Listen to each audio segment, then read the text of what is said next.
Snack item செய்ய போகிறோம். சப்பாத்தி மாவில் ஸ்டஃப் சப்பாத்தி பண்ண போகிறோம். அதுக்கு நான் 3 உருளைக்கிழங்கு வேக வச்சு எடுத்துருக்கேன். இது நம்ம நல்லா மசிச்சு எடுத்துக்கலாம். கட்டிகள் இல்லாமல் நல்லா இதை மசிச்சு எடுத்துக்கலாம். நம்ம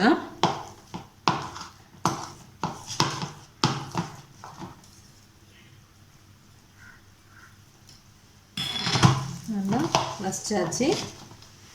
நம்ம இது கூட 2 கேரட் துருவி வச்சுருக்கேன். கேரட் போட்டுப்போம். நீங்கள் எந்த வெஜிடபிள்ஸ் எல்லாம் போட்டுக்கலாம். கேரட்டு, கோஸு, பட்டாணி எல்லாம் போட்டுக்கலாம். நான் ஒரே வெங்காயம் நறுக்கி வச்சுருக்கேன் பொடியாக. அதே இதில் போட்டுப்போம். நம்ம இதில் கொஞ்சமாக கருவேப்பிலை போட்டுக்கலாம். கொஞ்சமாக கொத்தமல்லி நறுக்கி வச்சுருக்கேன், அதையும் போட்டுக்கலாம்.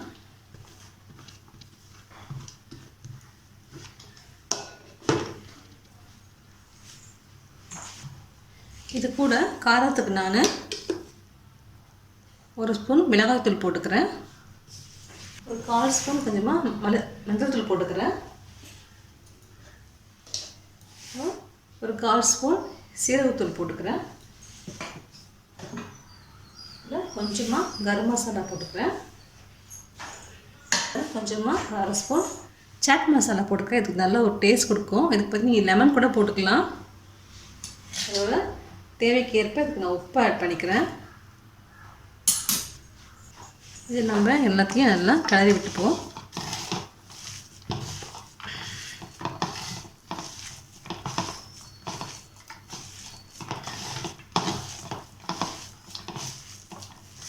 நம்ம சப்பாத்தி மாவு ரெடி பண்ணியிருக்கேன். நம்ம அதில் பரட்டி வச்சுப்போம். இனிமேல் சப்பாத்தி மாவு பிசைஞ்சு எடுத்து வச்சுருக்கேன். நம்ம இதை பரட்டி எடுத்துக்கலாம்.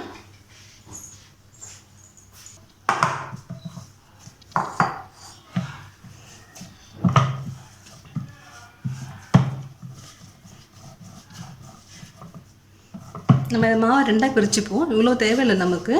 நம்ம 2ஆக பிரிச்சுக்கலாம். அந்த மாவை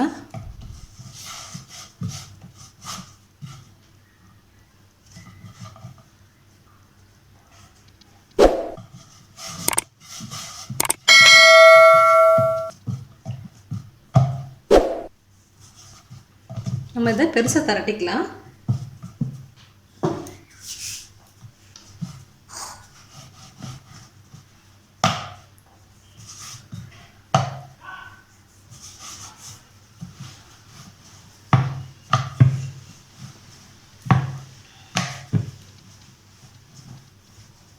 நல்லா மெலிசாக தரட்டிக்கங்க.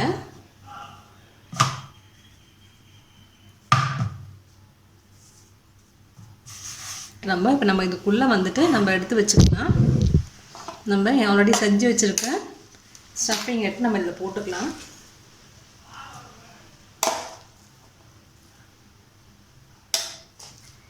உள்ளே அதை நல்லா அப்ளை பண்ணிக்கலாம். நம்ம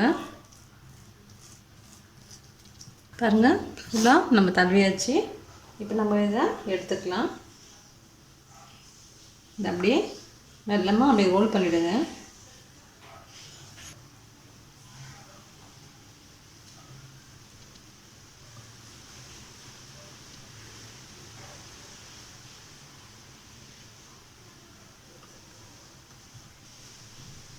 இந்த ஓரங்களை அப்படியே மடித்து விட்டுக்கோங்க.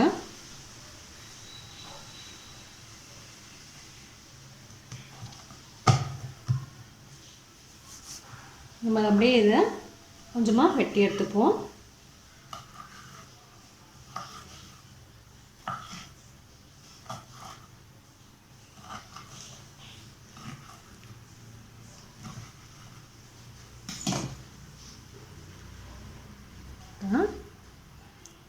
பாருங்கள், உள்ள மசாலா தான் அப்படியே இருக்குது. நம்ம இதை அப்படியே ரவுண்டாக்கிட்டு ஒரே நடுவில் சின்னதாக அமுக்கினீங்கன்னா ரவுண்ட் ஷேப்பில் நமக்கு அப்படியே கிடச்சிரும். பாருங்கள், இந்த மாதிரி இப்படி உருட்டிக்கங்க. விட்டு இப்படி ஒரு ப்ரெஸ் கொடுத்தீங்கன்னா உங்களுக்கு அழகாக இந்த ரவுண்ட் ஷேப்பில் வந்துடும். பாருங்கள், இதே மாதிரி எல்லாமே நம்ம எடுத்து வச்சுக்குவோம். பாருங்கள், நம்ம ஸ்டஃபிங்லாம் ரெடி ஆகிடுச்சு. இப்போ நம்ம இதை பொரித்து எடுத்துக்கலாம். பாருங்கள், நல்லா அழகாக ரவுண்ட் ஷேப்பில் இருக்குது. இப்போ நம்ம பொரித்து எடுத்துக்கலாம். நம்ம கொஞ்சமாக எண்ணெய் ஊற்றிக்கலாம். ரொம்ப எண்ணெய் ஊற்றணும்னு அவசியம்.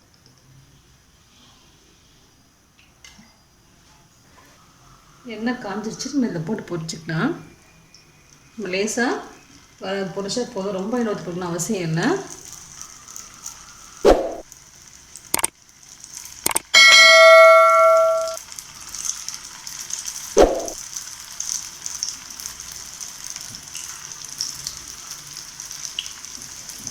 மீடியம் ஃப்ளேம்லேயே வச்சுக்கோங்க.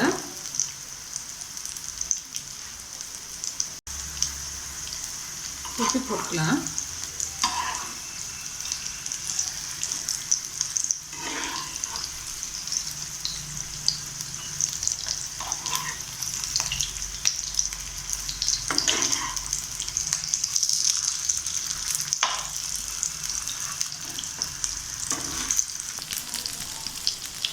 நல்லா ரோஸ்ட் ஆகிடுச்சு. நம்ம எடுத்துடுவோம்.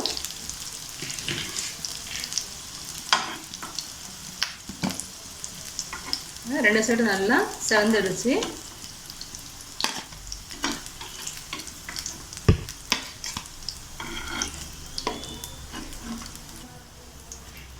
நம்ம இதே மாதிரி எல்லாத்தையும் போட்டு பொரிச்சு எடுத்துக்கலாம்.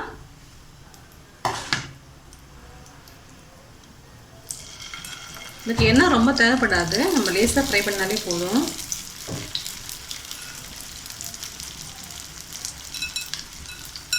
பாருங்கள், நம்மளுடைய ஸ்டஃப்டு சப்பாத்தி ரெடி ஆகிடுச்சு. நீங்கள் செஞ்சு பாருங்கள். அது ரொம்ப சுலபமாக செய்யலாம். உடம்புக்கு ஹெல்த்தி கூட. எல்லா வெஜிடபிள்ஸும் நம்ம போட்டிருக்கோம். செஞ்சு பார்த்துட்டு உங்கள் கமெண்ட்ஸ் சொல்லுங்கள். தேங்க்யூ.